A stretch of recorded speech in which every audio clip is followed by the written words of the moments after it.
Hello student, आज हम लोग देख रहे हैं रेखा और कोण में एक प्रश्न दिया है कि चित्र में x और y के मान ज्ञात कीजिए और दिखाइए कि AB समांतर CD, AB समांतर CD और x और y के मान ज्ञात करने हैं। तो इसके लिए ये देखा जाए कि ये रेखा AB इस रेखा पर स्थित है, तो यहाँ हम लिख सकते हैं x प्लस 50 अंश बराबर 180। ये रैखिक युग्म होगा। तो ये रैखिक युग्म होगा तो x का मान हम निकाल लें तो x बराबर आ जाएगा 180 में से 50 घट जाएगा, x बराबर ये हो जाएगा 130 अंश। अब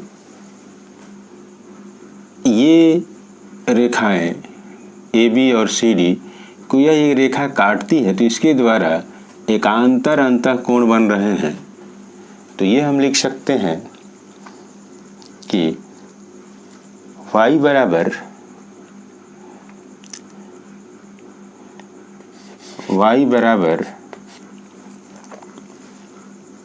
130 अंश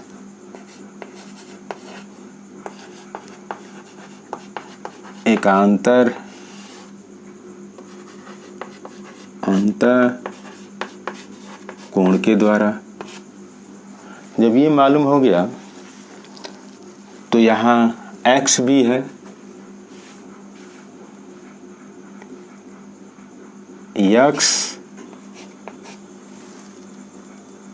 बराबर 130 अंश हम लोग निकाले हैं, 130 अंश।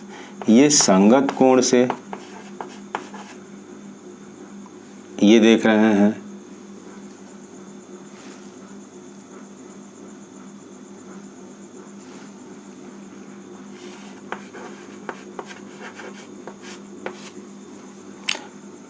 इसका मतलब यह हो गया कि y का भी मान 130 अंश हो गया और x का मान भी 130 अंश हो गया। अतः AB जो होगा, AB समांतर CD के, यही दिखाना था।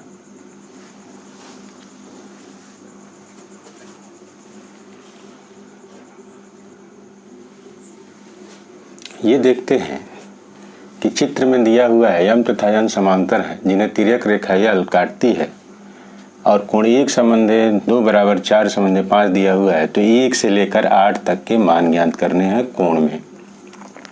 तो ये देखा जाए तो यह हम जो ज्ञात है देख रहे हैं कि कोण 1 और 2, कोण 1 धन कोण 2 बराबर 180 अंश होगा, क्योंकि एक रेखा पर बने हुए कोण हैं।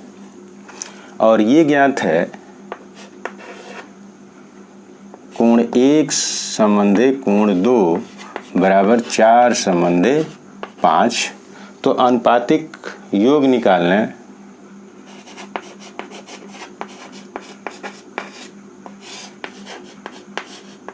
योग बराबर ये हो गया 4 धन 5 बराबर 9। अब कोण 1 का मान निकालें तो कोण 1 बराबर क्या होगा, ये हो गया 4/9 गुणे 180। तो 9 दूना 18, 20 और 20 चौको 80 डिग्री, ये हो गया। अब कोण 2 का मान निकाल लें। कोण 2 बराबर ये हो जाएगा 5/9 गुणे 180, 9 दूनी 18, 20 बचे 100। अब जब ये मिल गया तो 1 का और 3 का शीर्षाभिमुख कोण के हिसाब से कोण 3 बराबर कोण 1 और ये मान आ गया 80 अंश। कोण 4 को देखा जाए शीर्षाभिमुख के हिसाब से तो कोण 4 बराबर कोण 2 और ये आ गया 100 डिग्री। शीर्षाभिमुख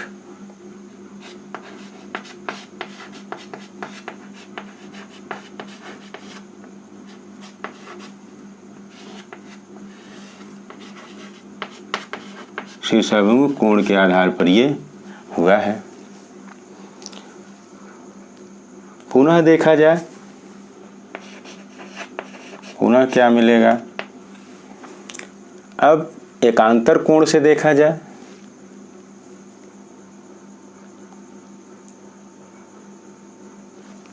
क्या होगा। जो 4 होगा 5 के बराबर होगा, 3 होगा वो 6 के बराबर होगा। तो कोण 3 बराबर कोण 6 और कोण 5 बराबर कोण 4। तो ये हम लिख सकते हैं 6 का मान दिया हुआ है 80 और 5 का मान हो जाएगा 100 डिग्री। अब यहाँ भी देख सकते हैं 6 और 8 शीर्षाभिमुख होगा, 5 और 7 शीर्षाभिमुख कोण होगा। तो ये हम लिख सकते हैं कोण, ये तो मिल गया, ये जो मिले हैं एकांतर कोण युग्म से मिले हैं।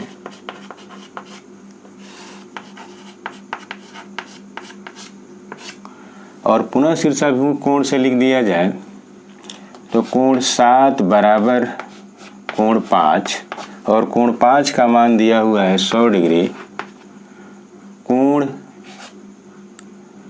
8 बराबर कोण 6, ये मान होगा 6 का मान दिया हुआ है 80 डिग्री। इस प्रकार कोण 1 से लेकर कोण 8 तक के मान ज्ञात हो जाते हैं।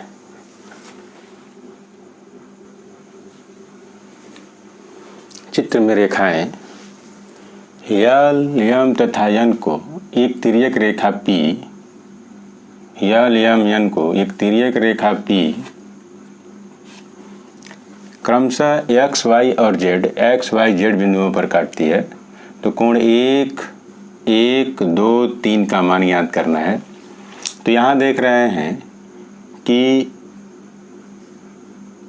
P पर रेखा यल स्थित है।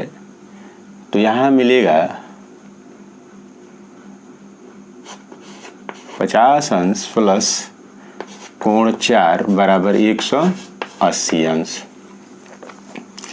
रैखिक से तो कोण 4 का मान मिल जाएगा 180 में से 50 घटा देंगे, ये हो गया 130 अंश। अब कोण 4 और 1 देखा जाए तो संगत के हिसाब से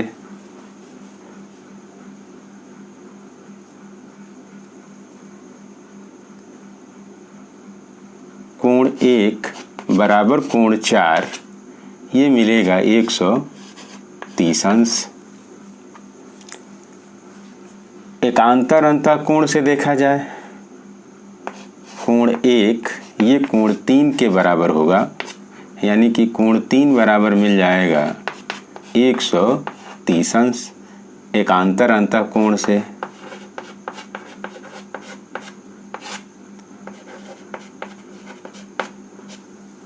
अब 2 और 3 को देखा जाए, कोण 2 बराबर कोण 3 ये शीर्षाभिमुख कोण से हो जाएगा, ये मिल जाएगा 130 अंश।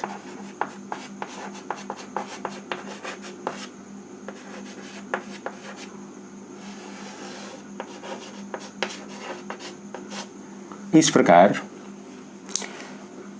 कोण 1, 2, 3 का मान निकल जाता है। अतः कोण 1 बराबर कोण 2 बराबर कोण 3 बराबर 130 अंश, ये ज्ञात हो जाते हैं। ये देख रहे हैं ए बी समांतर सी डी और सी डी समांतर ई एफ, और ये दिया है y संबंधित z का मान 3 संबंधित 7, तो यक्स का मान पूछ रहा है। तो जब यक्स का मान पूछ रहा है तो अब हमको पता है कि ए बी समांतर C D, A B C D के समांतर है।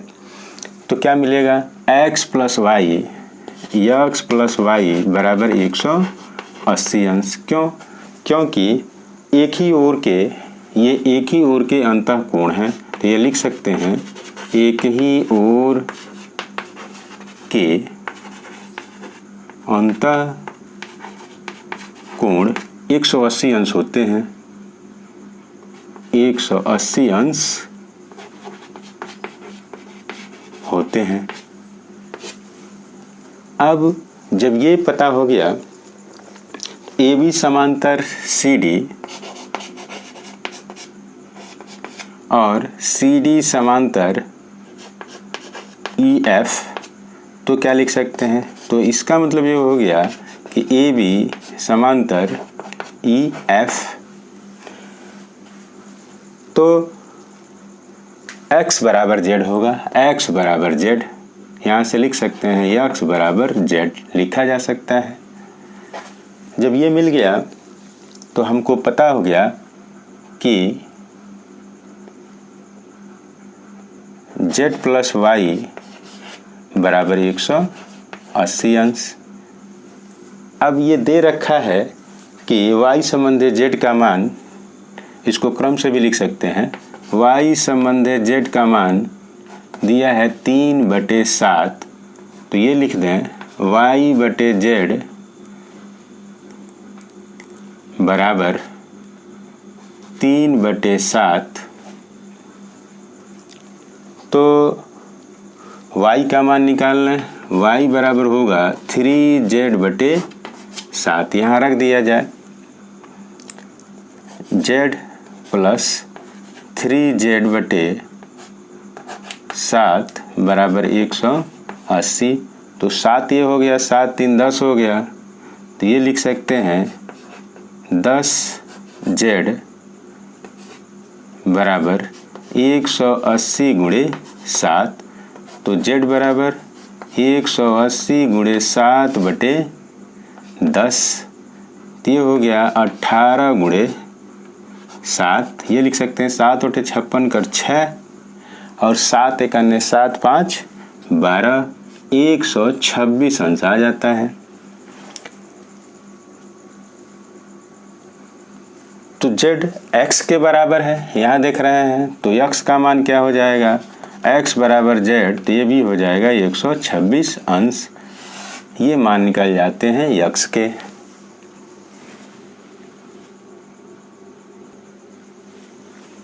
ये देखें कि एक तिर्यक रेखा यल है, दो रेखा यम और यन को काटती है।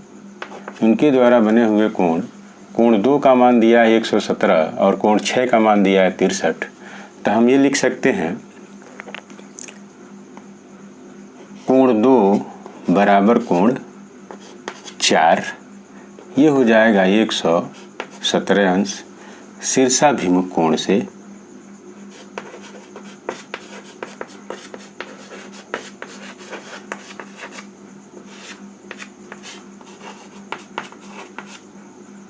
कोण के द्वारा ये हो जाएगा। अब ये देखें कि 4 और 6 एक ही ओर के बने हुए अंतःकोण हैं, तो ये लिख सकते हैं कोण 4 धन कोण 6 बराबर क्या आएगा, 117 धन 63, ये आएगा 7 3 10, 6 1 7 8, 180 अंश। यानी कि एक ही ओर के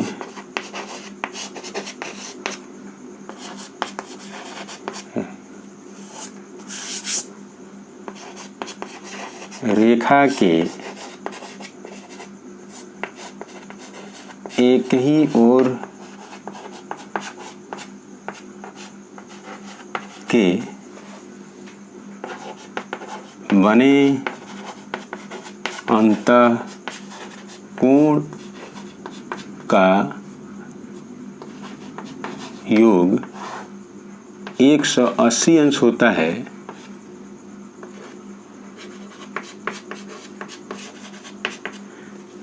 तो हम लोग जानते हैं कि वह रेखाएं समांतर होती हैं। अतः ये लिख सकते हैं यम समांतर एन।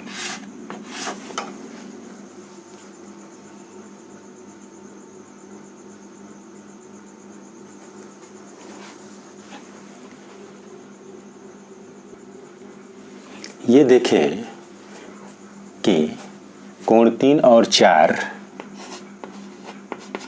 रैखिक युग्म बनाते हैं तो ये हो जाएगा 180 डिग्री। तो कोण 3 बराबर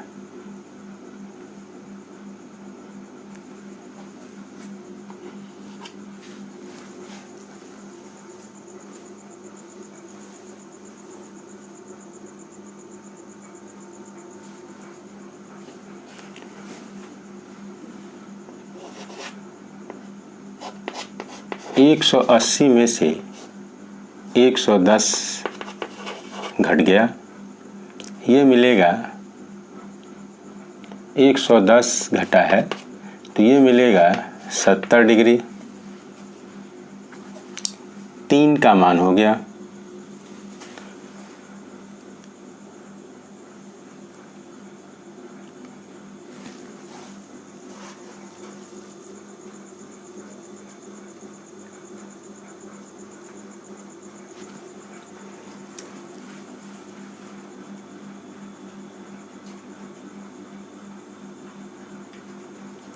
कोण 3 बराबर मिल गया 180 अंश में से 110 घट गया तो ये मिलेगा 70 डिग्री। जब 70 डिग्री मिल गया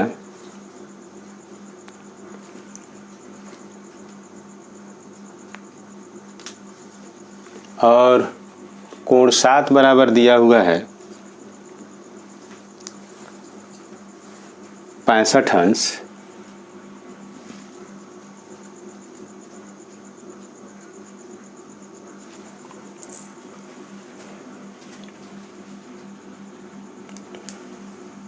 तो ये देखा जाए 3 और 6 एकांतर हैं तो कोण 6 बराबर कोण 3 डिग्री।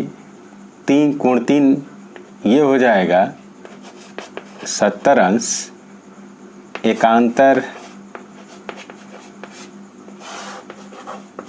कोण से। अब 6 कोण 8 के बराबर होगा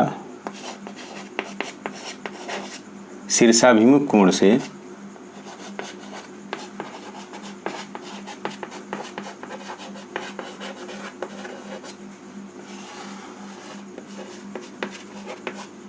ये देखा जाए कि 8 और 7 मिलकर 180 अंश बन जाएंगे तो समांतर होंगे।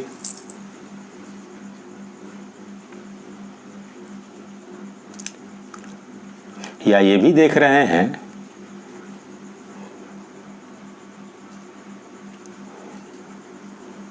कोण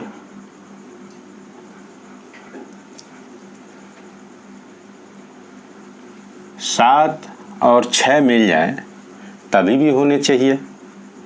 धन कोण 7 ये 6 के बराबर नहीं है क्योंकि हम देख रहे हैं कि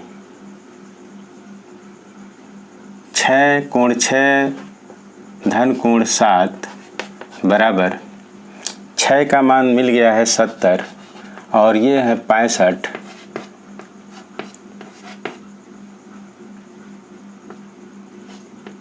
एक 135 हो रहा है जबकि योग कितना होना चाहिए 180 अंश होना चाहिए। इसलिए जब ये बराबर नहीं है तो यम और यन समांतर नहीं होंगी। रेखा यम और यन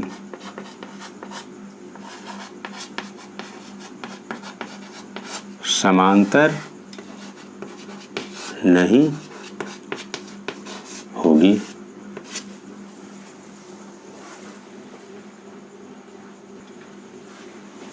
ये देख रहे हैं चित्र से ए बी व ई एफ समांतर है, ये हमको दिखाना है, ए बी और ई एफ। तो कोण बी सी डी कितना होगा ये थोड़ा सा देखा जाए।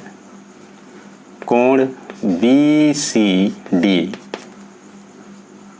ये होगा बी सी ई प्लस कोण ई सी डी। तो ये मिलेगा 36 डिग्री ये है और 30 डिग्री ये है, ये मिलेगा 66 डिग्री। यानी कि कोण बी सी डी का मान 66 आ गया और ये है कोण ए बी सी का भी मान 66 डिग्री है। यानी कि ये एकांतर कोण है,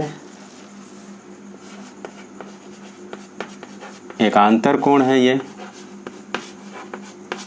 जब एकांतर कोण है, देख रहे हैं ये दोनों बराबर हैं, तो ए बी सी डी के समांतर होगा, ए बी समांतर सी डी। अब ये जब मिलता है तो ये देखें ई सी डी कोण ई सी डी की बात कर रहे हैं और धन कोण सी ई एफ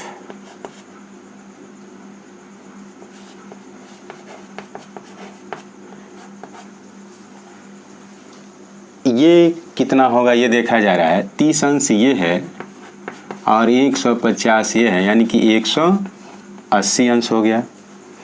जब 180 अंश हो गया तो हम कह सकते हैं कि तिर्यक रेखा के एक ही ओर के बने हुए अंतःकोण हैं, और जब एक ही ओर के बने हुए कोणों का योग 180 अंश होता है तो वे रेखाएं समांतर होती हैं।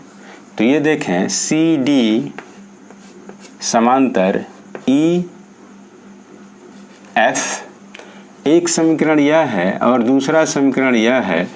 देख रहे हैं ए बी समांतर सी डी के और सी डी समांतर ई एफ के है, तो लिख सकते हैं समीकरण 1 और 2 से ए बी समांतर ई एफ